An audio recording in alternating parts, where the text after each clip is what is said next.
waar by 'n boer waar.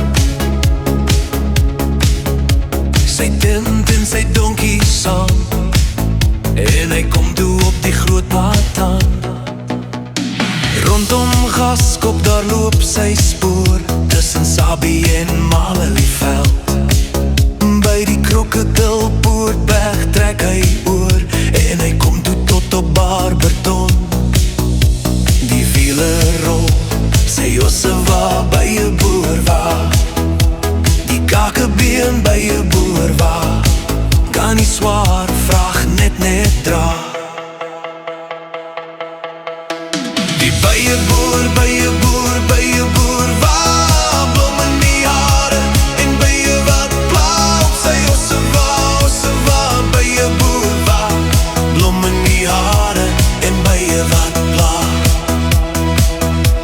1893 span hy uit en maak 'n hartbeeshuisie staan.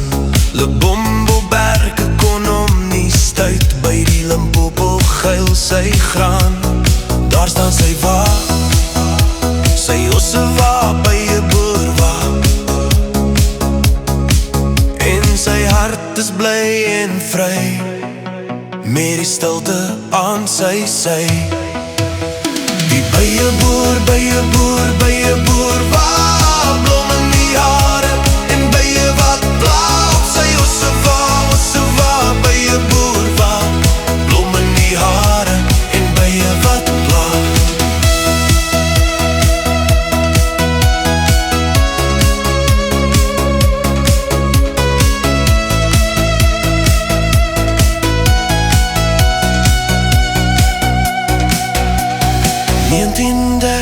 Hy is afgeleef en by 'n boer volstok alleen. Hy mis die jolheid van pelgrimsrus en vryf nou oor sy kakebeen.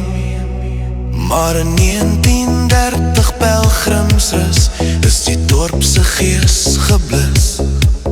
Dis 'n spookdorp wat in stilte wurg, al wat oorbly is Johannesburg. Daar trek sy waar, sy osse wa by 'n boer wa, en sy tent en sy donkie saam, en hy kom op die groot pad aan.